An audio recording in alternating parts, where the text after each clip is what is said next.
So my name is Axel Barrett, and I'm the chief editor of Bioplastics News. And I'm here with Michael Steven. Michael, maybe you can introduce yourself.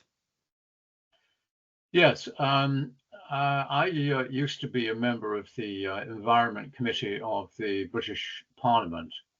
And when I came out of Parliament, I was approached by Michael Laurier, who's the CEO of Symphony Environmental, because he knew of my interest in the environment and in particular plastic pollution, and asked if I would like to join his board as a non-exec director. So I was interested in that because I thought that the company had a very useful technology which could deal with the plastic which escapes collection and ends up in the open environment where it could lie around for many decades. So I joined the board of Symphony as a non-exec, and I'm now an executive director. Okay. Maybe I could provide some information. So Symphony Environmental produces a bioplastics technology. So maybe you can give us some information about that product or technology.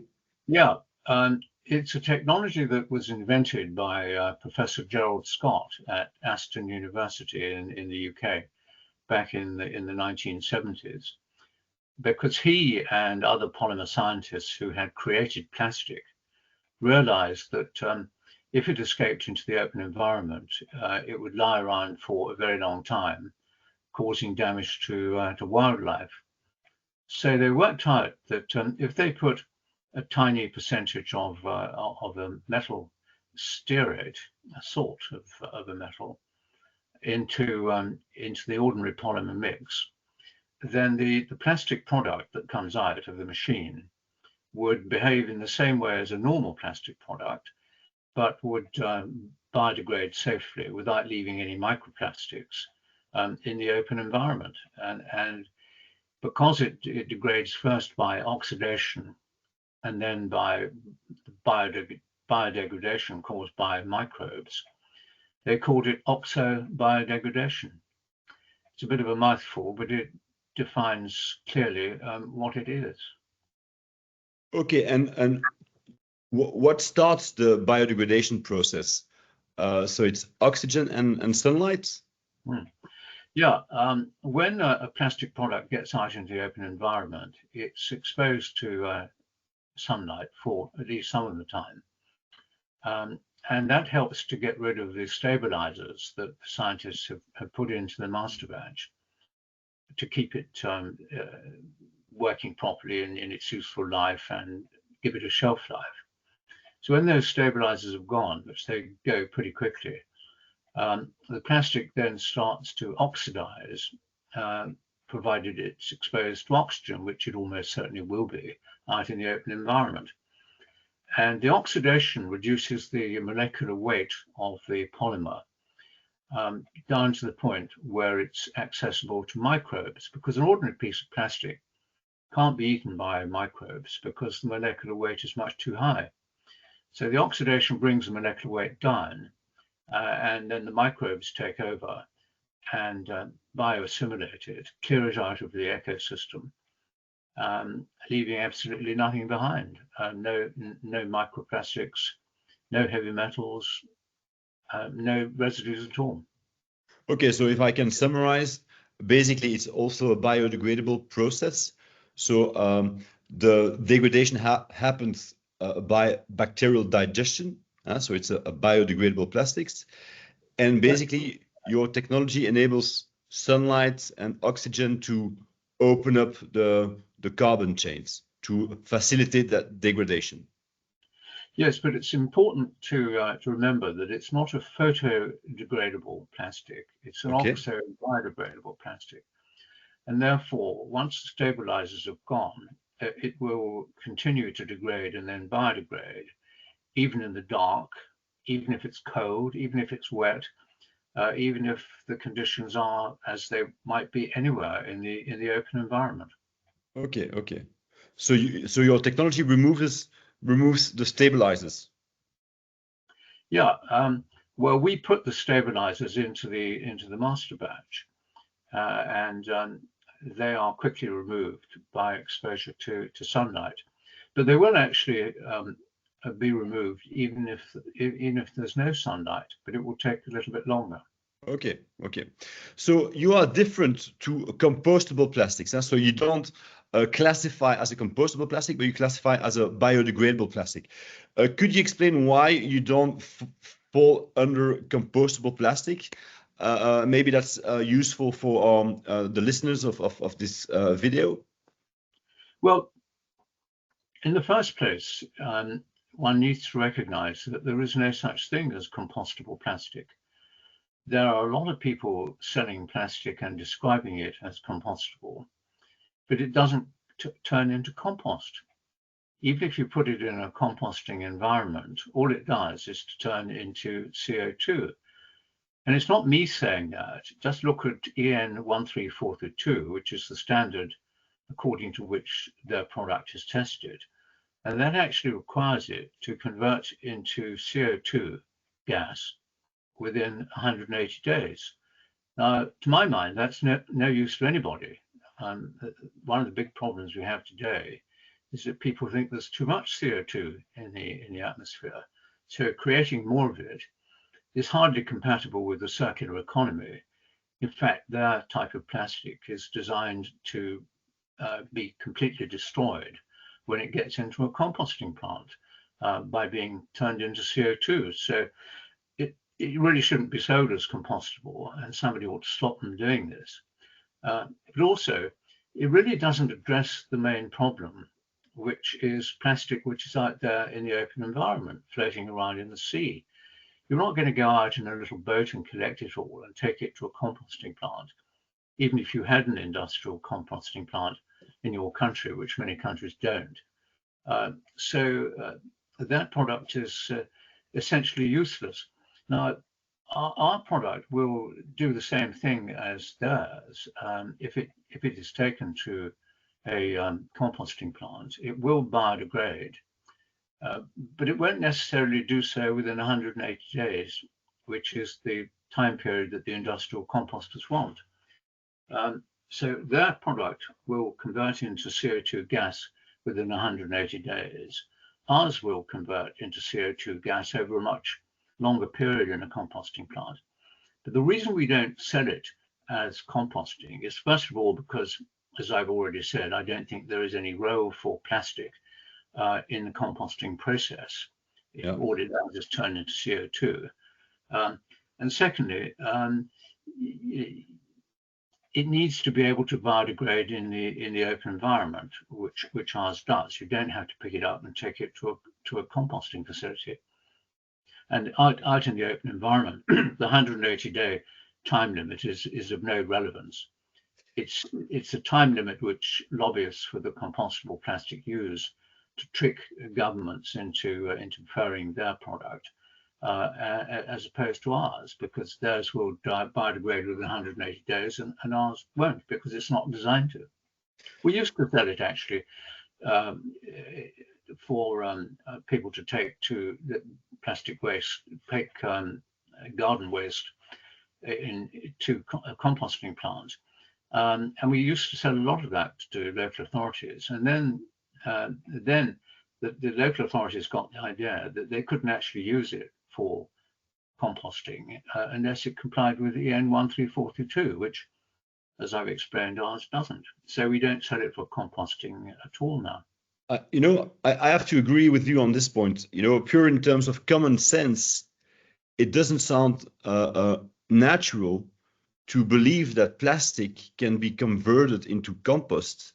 I mean, that's a pretty crazy idea. However, there are huge commercial interests and political interest behind that idea. And, it seems as they are moving on with it. Michael, when was the sunk investment syndrome? If you sunk a lot of money into a useless product, you're in a hole and you keep digging. Yeah, but it's also something different, is that compost right now, the compost chain, the commercial composting chain, works pretty nicely. So they collect whether it's kitchen waste or whether it's garden waste or whether it's green waste, and they bring it to a commercial composting facility and they convert it into compost. And adding plastic packaging to it that is branded as compostable plastic is just crazy. It's just crazy. It's just contaminating, the compost stream that is going to be used on farmlands by farmers, for our food, to produce our food. And when you look at it, when you see how much millions the European Commission is investing in that crazy idea, it's like the Commission is going to be, how should I say, complicit in the intoxication and contamination of our food chain, just because, that's that crazy idea that plastic waste can be converted into compost. However, you're right, and the industrial composters don't want it because it wraps around their machinery and causes them extra cost and inconvenience. In the States, in the United States, for instance, they cannot sell compost as organic when plastic waste was degraded into their composting process or composting facility. They can't sell it as organic. You're absolutely right, and there are plenty of scientific papers out there showing that, notwithstanding that they comply with EN 13432, these, or ASTM D6400 in America, these plastics do actually leave microplastics in the soil. So no, I mean, the whole thing is a nonsense, and it's a classic example of lobbyists persuading politicians to spend public money to benefit them, on the pretense that the public money is benefiting the public, when, as you rightly say, it's not. I think it's the worst idea that the plastic industry came up with. Compostable plastic is just crazy. Anyway, Michael, another crazy idea they came up with was recycling. And no, I think that's less crazy, Michael. I think that's recycling is less crazy. The industry is now being sued in California for deceiving the public into thinking that recycling would solve the problem, when it's obvious to you and me and everybody else that you can't recycle plastic if it's got out into the open environment and is floating around in the sea. Yeah, Michael, just a few timelines, a few times or dates. When was what's the name of your technology? It's called D2W. When was it invented, or when was it patented and placed on the market? It was invented, as I said, by Professor Scott in England in the 1970s, and he patented it, but the patent has now expired. We have developed it initially with the assistance of Professor Scott himself, who was our chief scientist, but sadly he's now died. And we have other expert scientists working for us, and they have developed Professor Scott's idea, and we now have a wide range of different master batch technologies for a wide range of different plastic products and a wide range of different applications. So it's now a very sophisticated suite of chemical technologies. Okay, Michael, let's talk about the EU, the Single-Use Plastics Directive. I think that's the correct word or the correct name for it. Can you give us some timeline of the SUPD directive? Yeah. Let me go back to about 2009, when the United Arab Emirates decided to pass a law that says that all the short-life plastic in that country has to be made with oxo-biodegradable technology. Now, we don't have any influence with the government of the United Arab Emirates. But they came to us and they said, we have a problem with plastic waste getting out into our environment. We hear you've got a technology that might help. So we said, yes, we have. And their scientists sat down with ours, and they worked out that our oxo-biodegradable technology would be very good for them. they said they did their due diligence and they decided to pass this law. Well, that upset, 2009. this was about 2009. Okay. Well, And this upset the so-called compostable industry, yes, because it said you've got to use Oxobiodegradable, and you can't use the so-called compostable. So I think they then decided, well, we're going to get our own back. So they started lobbying very hard in the European Union. By they, I'm not going to name them, but two very big companies with very deep pockets and a ruthless attitude to their competitors. So they started lobbying to try to destroy our little industry. And they succeeded in persuading the Environment Committee of the European Parliament to put in a clause in a draft directive which had been sent to them by the European Commission. And this clause that they put in banned what they call oxodegradable plastic because they said it creates microplastics, it doesn't biodegrade, it can't be composted, can't be recycled. All those things apply to oxodegradable plastic, but they don't apply to oxobiodegradable plastic. But a lot of people have got it into their head that this directive bans oxobiodegradable plastic as well as oxodegradable plastic. And actually, a recent paper I've just seen from the American National Standards Institute says that there is a big difference between oxodegradable and oxobiodegradable, and that oxobiodegradable does not create microplastics. So anyway, they get the European Parliament's Environment Committee to insert this clause in the directive. And as these things do in the European Parliament, it then goes forward on the nod and ends up before the plenary and becomes a directive. And we thought this was appalling because the constitutional law of the European Union says that if you want to ban a chemical product, what you have to do is to ask the European Chemicals Agency, which is their scientific body, to investigate the chemical and write a dossier. And only if that dossier says that this product is harmful to human health or the environment, can you ban it. And before you do that, the Commission has to go then to two committees and get their approval as well. Now, none of this happened, and there was no impact assessment, no dossier from the European Chemicals Agency, nothing. So we were astonished when we found that this law had been passed.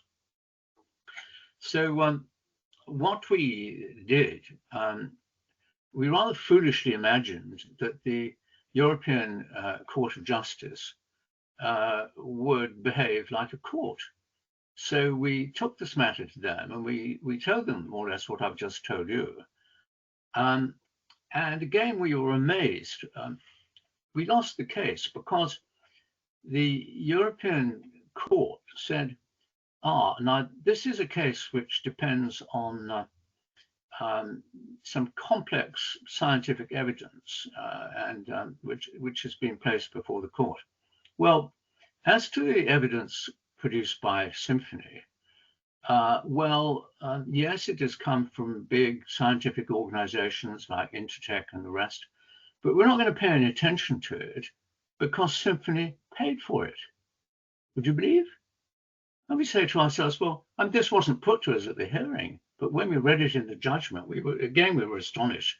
And we thought, well, how on earth can you get Intertek or any of the big international test houses to investigate and write evidence and do it for nothing? Of course you can't. So that was an absurd thing to say. But then they looked at the evidence that the European Commission had put before them from consultancies like Eunomia. And they said, oh, yes, well, that's fine. We'll place our reliance on that. But the Commission had paid for it. Yeah. So I mean, Michael, you know, to be honest with you, the Commission is not partial. The Commission has clearly taken the side of compostable plastic. That's basically one of the reasons why I'm also doing this interview, because I think it's really appalling what the Commission is doing. The Commission should be neutral, but they have clearly taken a side. Basically, let me tell you. I've been a lawyer for 40 years, and I've never come across anything like this. No, I agree. In the smallest court in the smallest county in England, let alone the Supreme Court of Europe.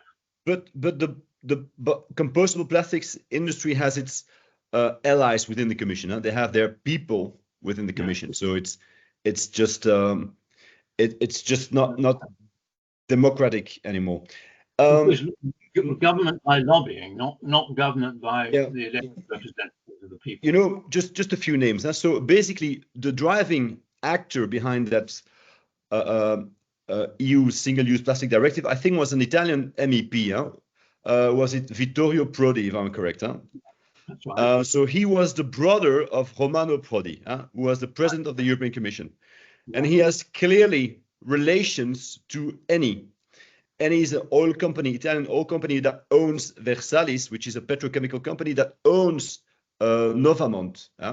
So one of the biggest beneficiaries of getting you out of the picture, of getting your technology of Symphony's environmental technologies out of the picture, was Novamont, an Italian compostable plastic. So they were the biggest winner. So something struck me, is why would they do a specific directive about single-use plastics? Well, they could have done it within the packaging and packaging waste directive or regulation. I think it was a directive initially, and now it has become a regulation. I never understood that. Why do something specific? And initially, when they started that EU single-use plastic directive, one of the reasons they mentioned was to get rid of the plastic pollution in the ocean. So basically, what have they done? They have banned plastic stirrers, you know, but cocktail stirrers, but nobody uses them anymore since the 70s. What else have they done? I think polystyrene, extruded polystyrene, was banned too, if I'm correct. Can you confirm that or not? Well, I don't know. We don't do polystyrene. Yeah, okay, I understand. And then and your technology, OXO, was removed. So they are not specific regarding how we should tackle plastic waste problem. It's a huge challenge. We don't know what to do with the plastic waste.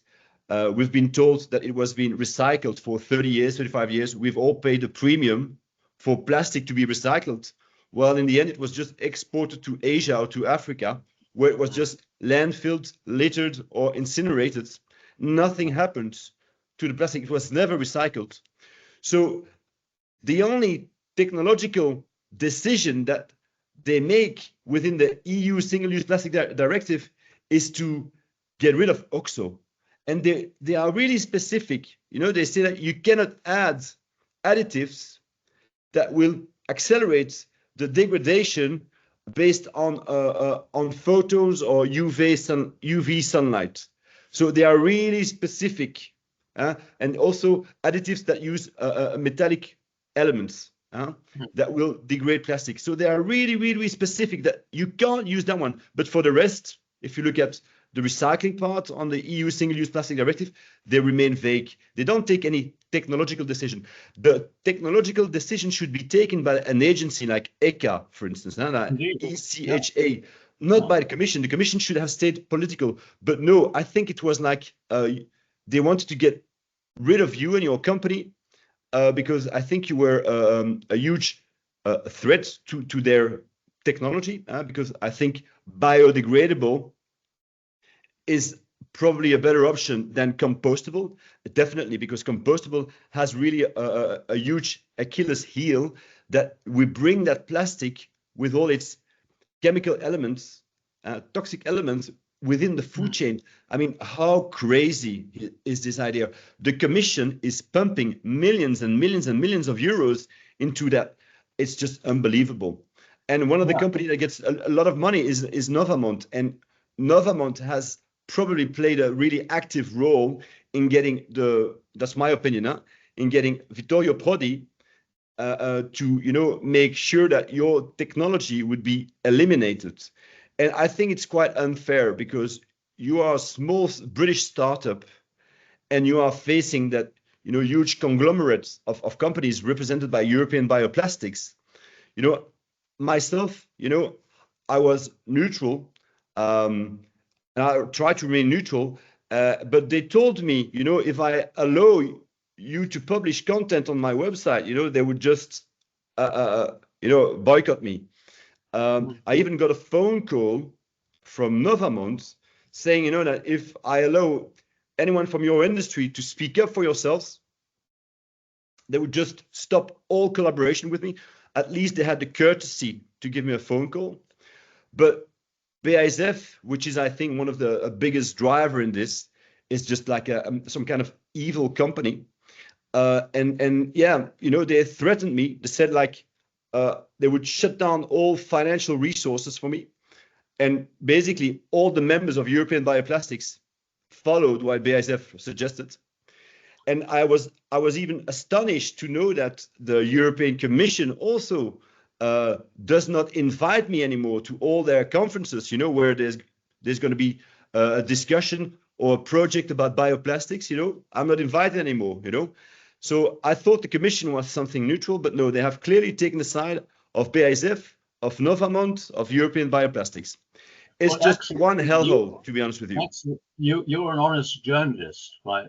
Allowing me to put my side of the story. I would have had no objection, nor would you, I'm sure, to BASF or Novamont coming on your bioplastics use and putting their side of the story.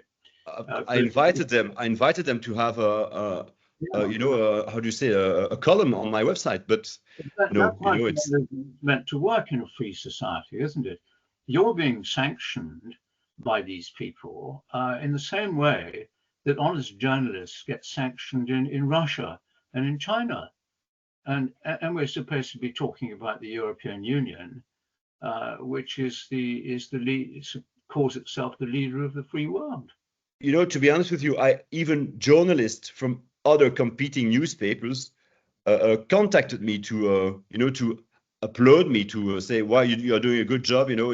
At least you are speaking up against what's happening. So Well, but they are employees, so they can't really say whatever they want because they are controlled by this editorial lines. Um, but anyway, it's and that's something I also wanted to tell you, Michael, is that I have a lot of respect for you because you've been swimming against the stream for some years now. You've been they are trying to shut you down. They are trying to push you off the cliff in a non-gentleman manner. I think it's a really it's trust building. It's cartel formation. If you ask me, it's just cartel with BASF at the top of this.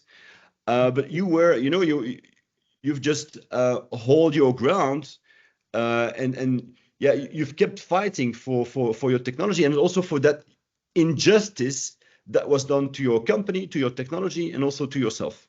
So, how do you cope with that? How did you um, how did you feel about that? Being the one, the how do you say, the black sheep?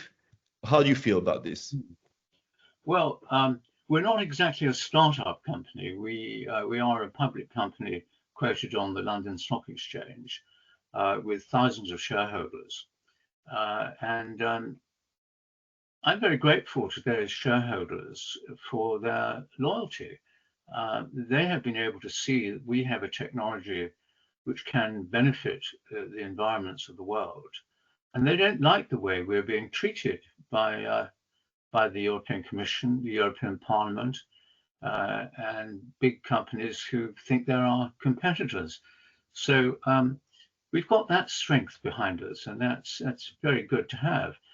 And I come from a political background. I was a member of the British Parliament, as you know, and I understand only too well the dirty world of politics.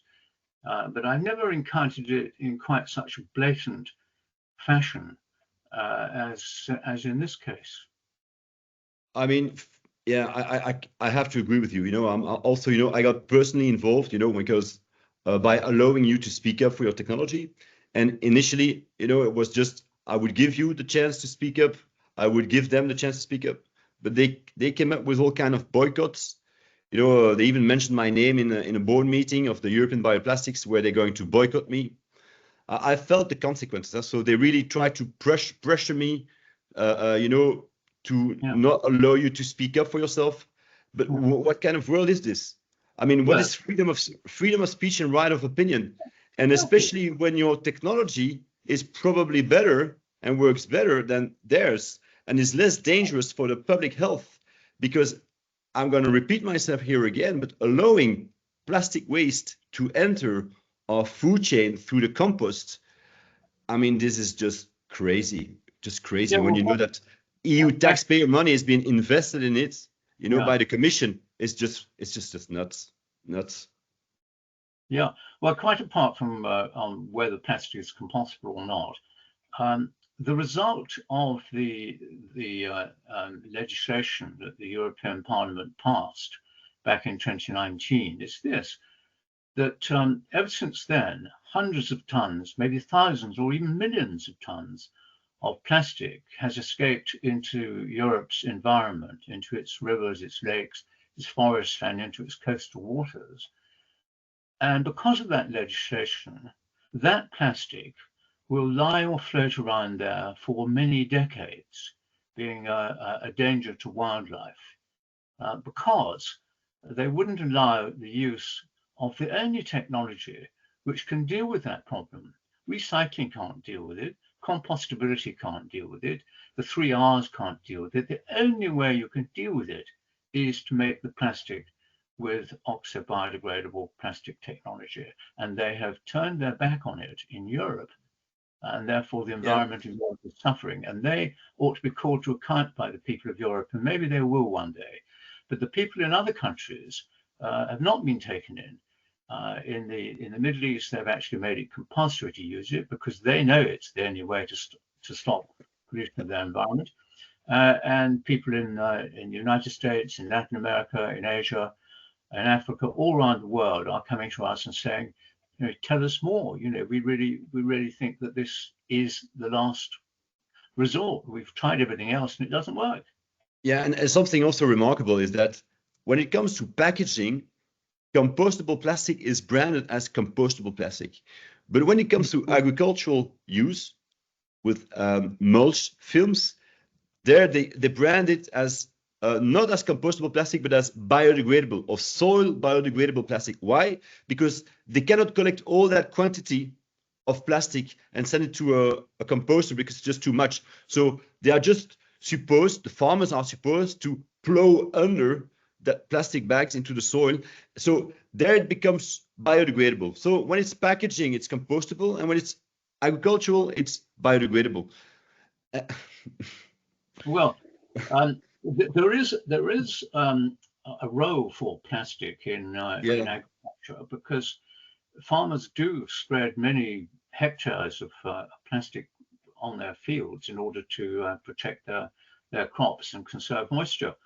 And they have 2 choices. Well, they have 3 choices. One is ordinary plastic, but that won't biodegrade, and you have to haul it off your field at the end of the harvest and get rid of it somehow. You can't burn it, so you've got to bury it. You can't recycle it because it's probably fragmented under the influence of sunlight, and it's full of soil and other contamination.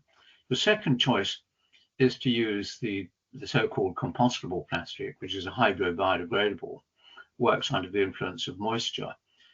But then that's not that's a one-size-fits-all product, and it won't necessarily biodegrade according to the timescale you want if you're growing a particular crop, or in the particular part of the world where your farm happens to be. And it's terribly expensive. It's about 4 times the cost of ordinary plastic. Your third choice is an oxo-biodegradable mulch film, and that is the right choice because it's much less expensive And it can also be programmed by adjusting the formula to be suitable for your particular farm in that particular part of the world and that particular crop with the particular life cycle that you're growing. And I actually went down to supervise some trials in fields in Wales where we did this, and we produced various different formulations, and the farmer chose the one that was absolutely right for him. And why didn't we sell it? Because of politics, because people had been lobbying the British government to say that you can't use this oxo-biodegradable plastic on the fields. And so not only is the environment suffering, but the farmers are suffering as well as a result of politics. Yes, it's you know, what has been the consequences for your business with the ban on oxo bioplastics? You know, what has been the consequence to your company, for your company? Well, you've only got to look at the share price to see that we're not doing as well as we ought to be doing. We have a world-beating technology, and our company ought to be 10 times or 100 times the size that it is. But because of the artificial headwinds created by the people that you've mentioned and their political allies, we're not doing as well as we should. But we and our thousands of shareholders remain confident that eventually the penny will drop, and then the sky's the limit.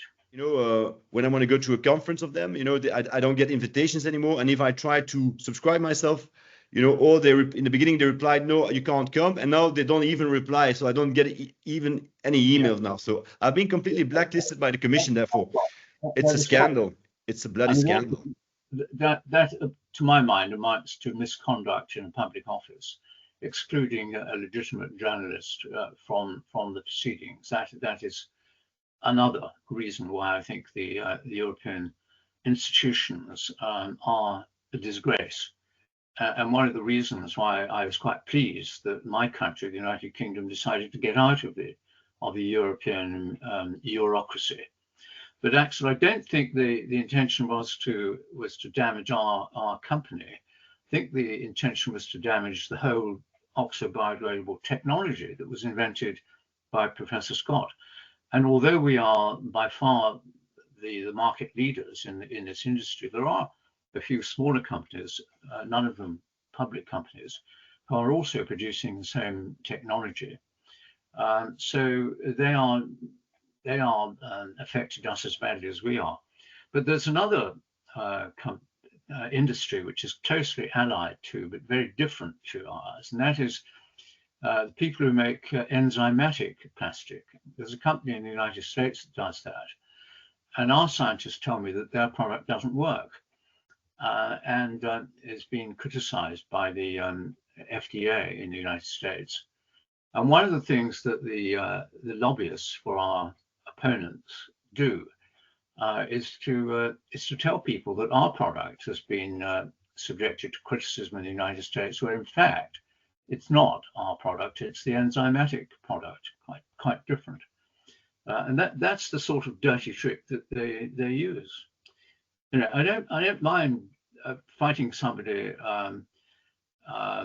who plays fair, but I really object to fighting people who use deliberate lies in order to advance their commercial interests. And I think the people at the very top of these companies ought to be ashamed of themselves. Yes. I mean, Michael, I could give you so many examples. You're not the only one being lied to, huh? Believe me, you're not the only one being lied to. But I think, you know, from my end, and my opinion, the companies that played the biggest role in pushing you off the cliff, maybe you can confirm with me. I think that was Novamont. So Novamont being part of Versalis and being part of Eni. BASF is like some kind of evil mastermind in the chemical industry. And then we have and the plastics industry. And then we had also Total Energy Scorpion also. We got some email exchange.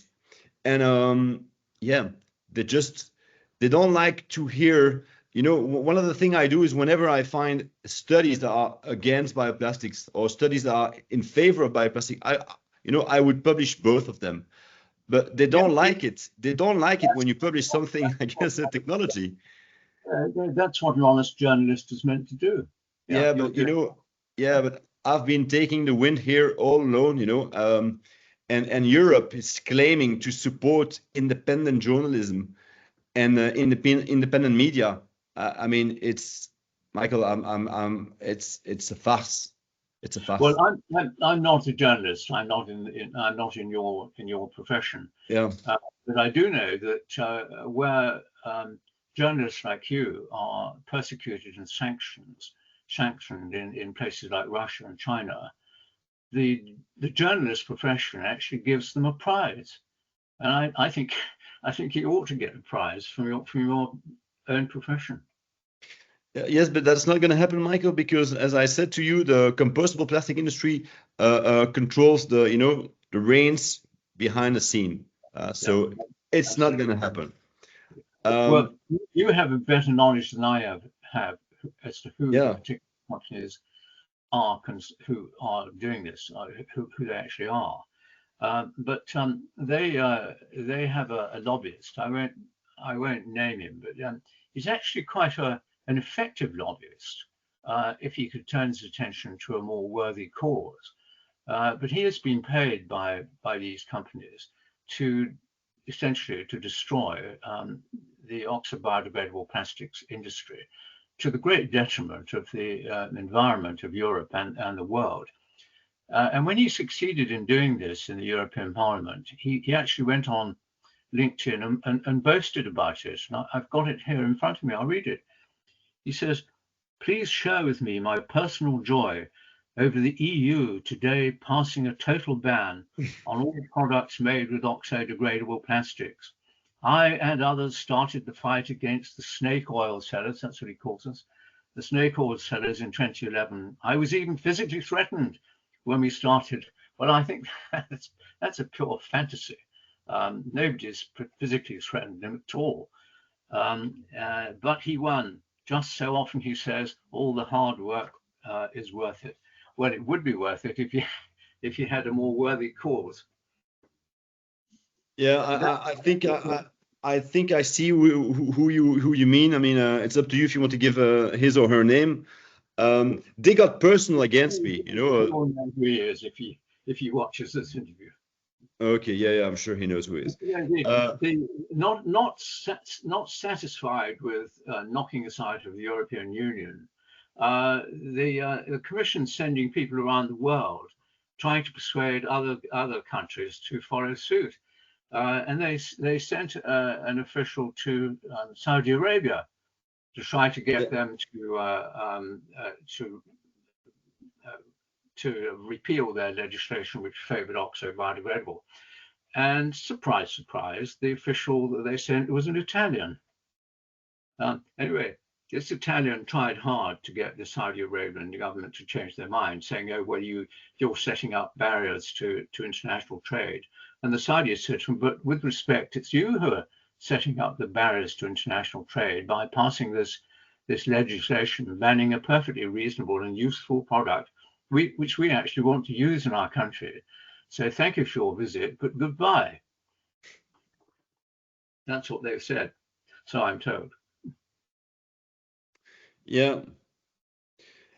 It's a tough world. To be honest with you, you know, I've been a pro plastic person for some time because I think plastic is a great material.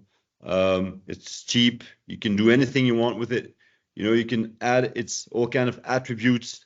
It's but the Achilles heel, it's the end of life. The end of life. Yeah. You know, we know that recycling is just, and you know, I've recently seen an article that the UK government, I think, more than 50% of plastic waste was successfully recycled. Michael, but do they really believe those numbers? I mean, from where did they get those numbers? From the industry, from the recyclers? I mean, well, even if it's true, Axel, what's happened to the other 50%? A lot of it is lying around in our environment and our coastal waters, and it ought not to be. And it is because even though we're now out of the European Union, a lot of our officials are behaving as though we still were in the European Union. You know, and in places like Wales and Scotland in particular, they were so pro-European, they just wanted to copy lock, stock and barrel the whole lot of European legislation. Well, we had to go and talk to them in Wales and Scotland, explain to them that they had no justification for banning oxo-biodegradable plastic. And if they did so, we'd have to take them to court, as we did the European Union. But this time it would be to the English court, where we would expect to get justice. You know, believing all these lies, I mean, that's a bit frustrating for me. And that's where I think, okay, my support for plastic is showing its limits now, you know. To be honest with you, I've also considered just recently, well, you know, maybe we should just switch over to glass containers, and because the commission is not doing its job. The commission should be the sheriff in town, should be a neutral referee, but they are taking sides. They are closing their eyes. They are promoting bad technologies. They are banning others, and at the end of the day, it's just one hell of a fiasco, if you believe me, or if you trust, but that's it. We are nowhere in terms of end of life of plastic waste. Nothing. You're absolutely right, and this is the problem with big government. Yeah, it's you know, money can bend politicians and can bend policies and even science and even the media. It's and it's the industry. It's the industry who has the money. And here in the bioplastics industry, I mean, it's the members of European Bioplastics who have it all. You know, they have everything. They have a lot of money. They have the support from the commission. They have their entries in the parliament. We will be all punished. Now we will be all punished because at the end of the day, the plastic waste is just going to, you know, it's not going to disappear, and it's going to become a environmental problem and a health problem. It already is. It already is, but it's going to become bigger and bigger in the future. And once the compostable things go through, we'll be eating plastic. We'll be eating plastic. Yeah. All right, but Axel, there's nothing new about this. Big business and bad government has always been around, and it has always been the function of honest journalists like you to alert the people to what is being done in their name. And eventually the people don't like it, and they get rid of the government's concern. They get rid of the commission concerned. So keep going, you know, keep telling people the truth, and eventually the penny will drop. You know, there was a collusion amongst European Bioplastics members to get rid of you, and even they threatened me, and they went through with their threat, you know, to cut me off all kinds of financial revenues and streams. I mean, what do you expect? And I pay my taxes, Michael. I probably pay more taxes than, I don't know, some of their members, and my money goes to the, you know, eventually ends up at the European Commission, and that's what the Commission, you know, taxpayer money gives to those startups that are owned by the old companies. You know, Novamont was one of the biggest beneficiaries of BBIGU funds, you know, the bio-based industries joint undertaking. I think now it's called the circular bio-based whatever joint undertaking. They used my taxpayer money to give to wealthy companies. I'm actually becoming quite encouraged by what I'm hearing recently.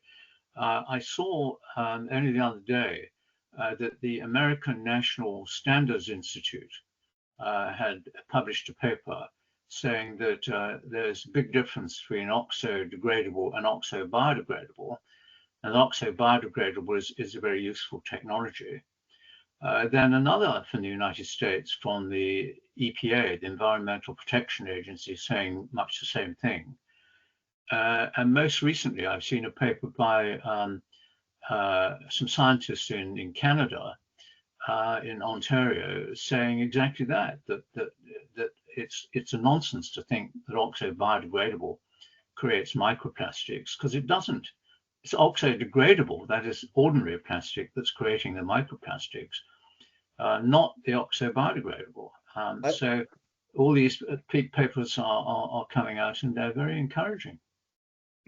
Yeah, but Michael, I mean, even compostable plastics creates microplastics or nanoplastics, depending on the size of it, you know. Yeah. At the end of the day, when your plastics start to degrade, of course, you know, things are going to detach.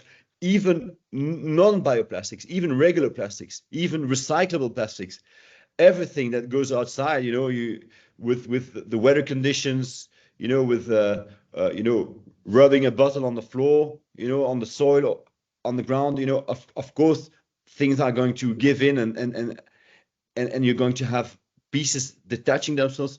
So it's inevitable that when we talk about the degradation process of plastics, that there's going to be microplastic, nanoplastic, and eventually some of them may disappear into carbon. But it's the other stuff they put into.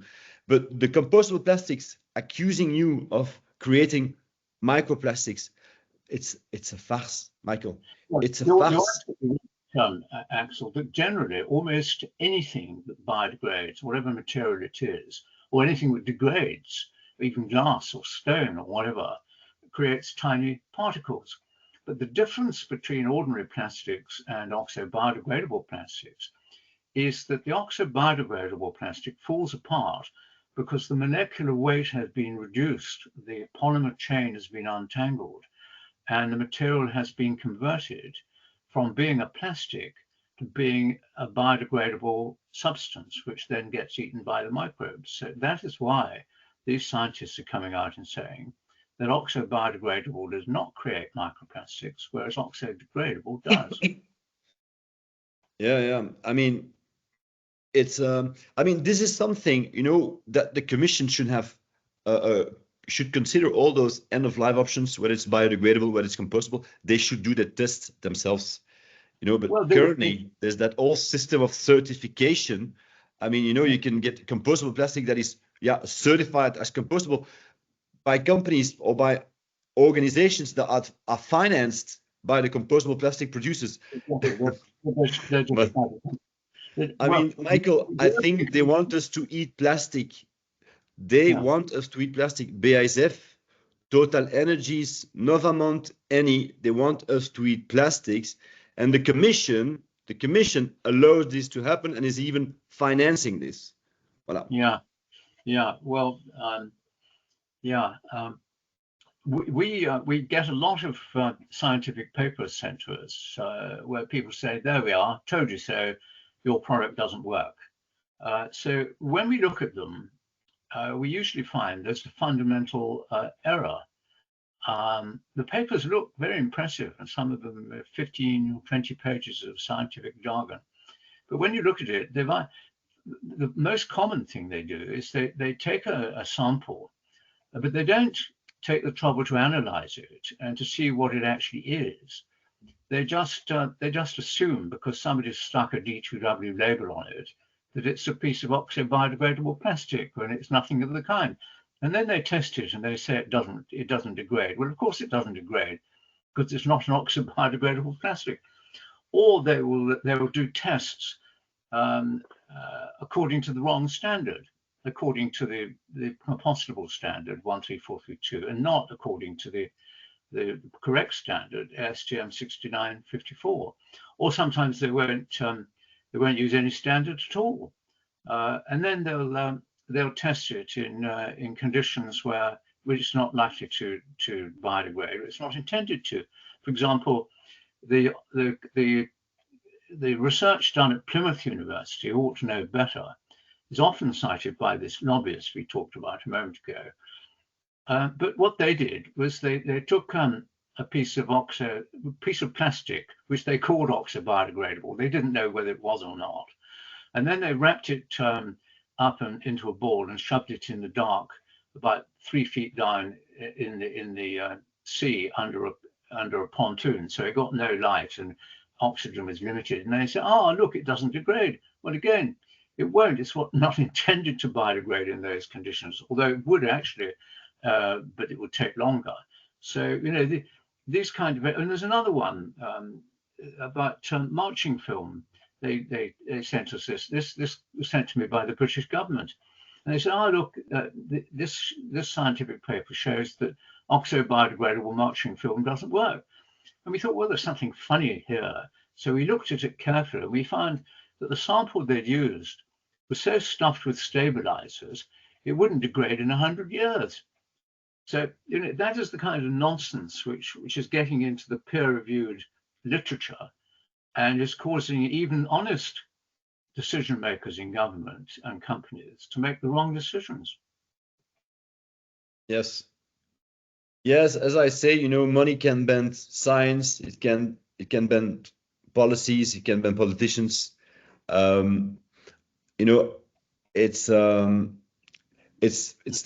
difficult to be an onlooker, and to see how we are destroying our planet, destroying its resources, and also, just look at agricultural common policy. The common agricultural policy in Europe.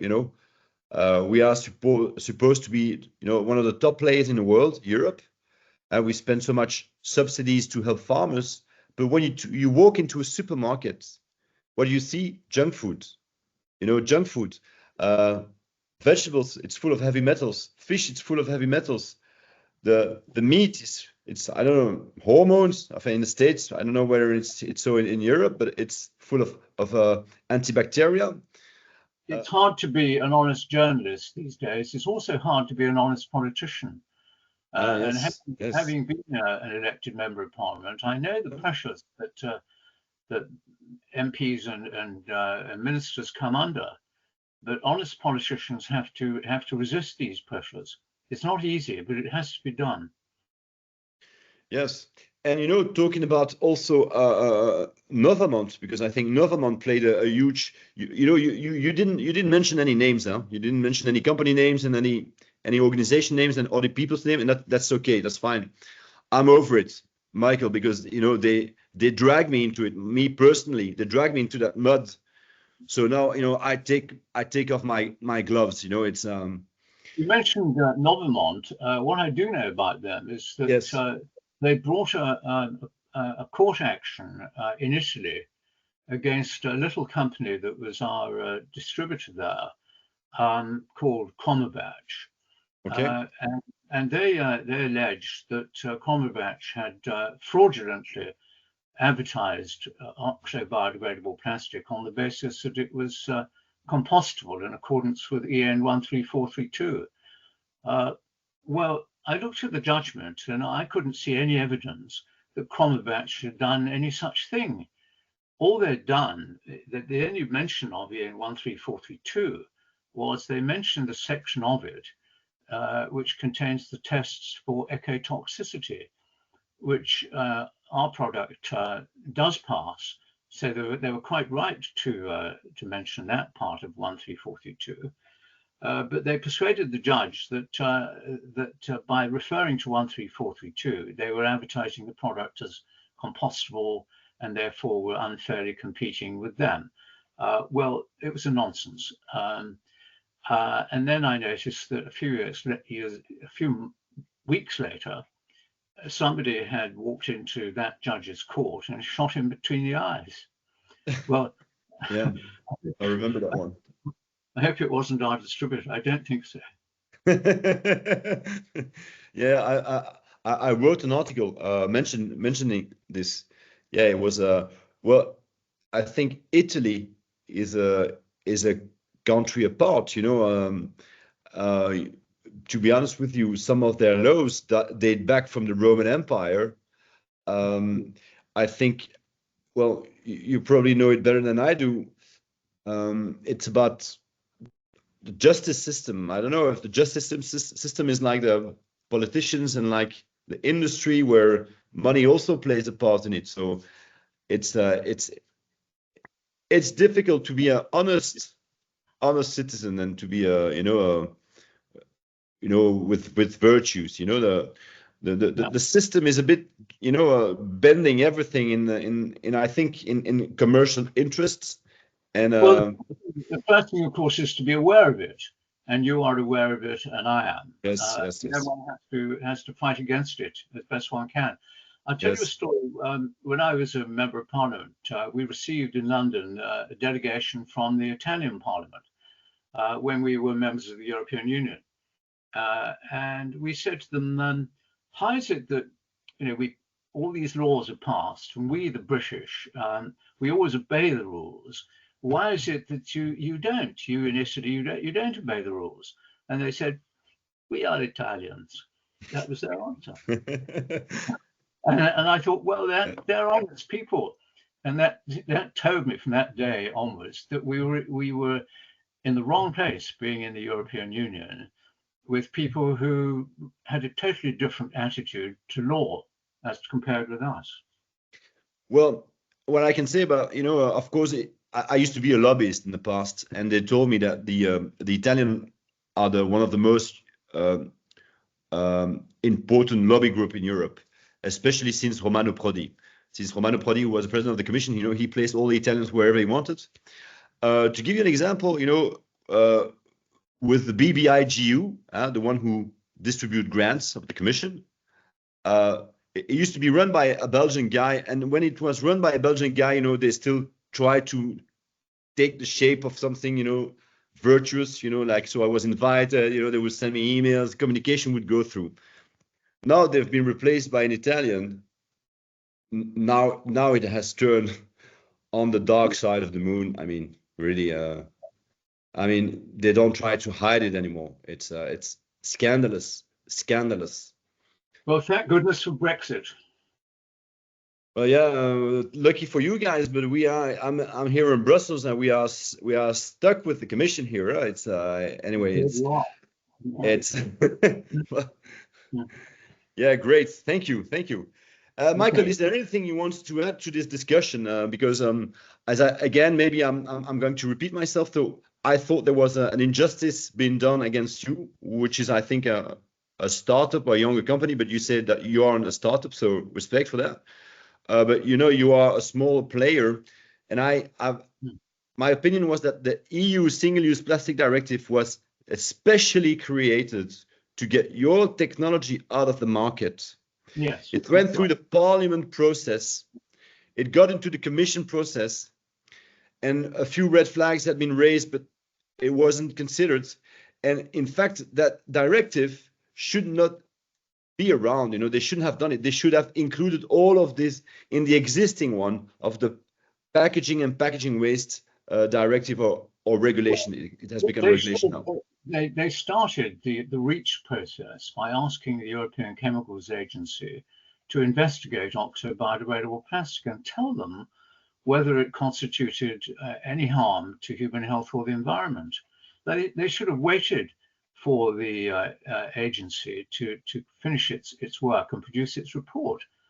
But after 10 months, I remember getting an email from the head of the team at the Chemicals Agency saying, we are not convinced that your product creates microplastics. And I was encouraged to hear that, but then I was very discouraged when I heard that the inquiry had been closed down by the Commission and they proceeded to legislate. Well, I thought this is a very strange way to behave. Yeah. Yeah. I mean, I have another message, for the people who are going to listen to this interview, this video, and they are hesitating whether or not they should get into compostable plastics. Don't do it, because just use your common sense. Plastic does not become compost. We don't want to send all of our packaging waste to the composters, because all that waste will not degrade, and the quantities are going to be so big, it's just going to intoxicate and contaminate our compost. Don't do it. You're a business owner. Don't get involved. The industrial composters won't take it. They don't want plastic. Of course they don't want it, but they could get a law. I mean, Michael, they could get a law to force them to take it. Look at what they did. The only way they'll do it is by forcing them to take it. Because yes. They don't want it. And it's not necessary to put your kitchen waste in one of these so-called compostable bags. Most of the local authorities in England accept put in any kind of plastic bag, because all that happens is that the bag is sliced open when it gets to the composting plant and is is They remove the bags. They remove the bags and they incinerate the bags. So even compostable bags are not used. And by the way, you know, when you put your kitchen waste in a bag, usually, you know, when it stays there a week, you have all kinds of pathologies that appear. So it's get rotten, you know, so they can't, it's not really good for compost anymore. But it starts dripping, you know, because it's, you know, some liquid gets out of the bag. So of course they cannot use compostable bags for that because they need to have watertight bags that can collect all that waste. Not strong enough. They rip. Yeah, they do. We've just had a report from this scientific institution in Canada saying, confirming what we know, that we don't create microplastics. Now there is another group of lobbyists who've been doing very well, and they're the lobbyists for the paper industry. They've managed to persuade big retailers like Marks and Spencer in the United Kingdom to move over from plastic bags to paper bags. Well, these paper bags, they're so much heavier and bulkier. They take far more trucks to move them about and creating more emissions. They're not strong enough, and they fall apart if they get wet. And the production of these plastic bags uses a huge amount of toxic chemicals and vast quantities of water, and also a lot of trees have to be cut down. So there are lots of reasons why you should use plastic bags instead of paper bags, but the lobbyists have managed to persuade the big retailers and some governments that plastic is bad and paper is good. We're living in a world of Alice in Wonderland. Yeah, well, I mean, I'm not going to talk too much about paper here, but one of the advantages that paper has is that paper has an end-of-life option. So where that's the Achilles heel of plastic, paper has an end-of-life option. But where I think I meet you is where you get the sourcing of the materials of the carbon is that, you know, you need, you know, deforestation, you know, you need to cut down trees. So to get the material to make paper, that's a problem. But once you have the paper, you can recycle it. But then again, how many times can you recycle paper? And is it food? Is it, you know, is recycled paper, is that in terms of food safety, is that okay or not okay? I don't know. I'm not an expert to it. And then there's also paper packaging where they put you know, a very thin layer of plastic inside, you know, to make it waterproof and grease proof. So it's not really 100% paper. It's like the paper bottle, you know, they've invented the paper bottle. Basically, I think they just add some kind of plastic layer within the bottle. So it's not monomaterial anymore. While a PET bottle, for instance, is monomaterial. You know, you have a PET bottle, it's one material, except the cap is probably something else and the sleeve is probably something else. But the PET bottle, it's one material, monomaterial. So while a paper bottle, you know, has two material, you know, the outside of the bottle is not the same as the inside of the bottle. It's like a Tetra Pak. A Tetra Pak is like multi-layered, you know, who can recycle a Tetra Pak? You know, a carton, you know, a drink carton. Sorry for Tetra Pak to naming their company because they have nothing to do with the compostable thing. You say that paper has an end-of-use option. Well, plastic actually has several end-of-use options. You can reuse it, you can recycle it, you can incinerate. You can, if you pick it up, you can recycle some of it. Yeah, 10% of it. Yeah. Generally not economic to recycle plastic packaging. Yep. Then you can incinerate it and use the heat that it generates to generate electricity. And a modern incinerator doesn't create contamination. There's one in Zurich, which I visited, where the effluent from the chimney there is cleaner than it is in the high street in Zurich. Yep. And then if all this fails and it gets out into the open environment, your end-of-life option there is biodegradation, provided your plastic is made with oxo-biodegradable technology, and preferably with Symphony's D2W. Yeah, I'm sure. And but your technology, for instance, your technology is like it's not should I say a plan A?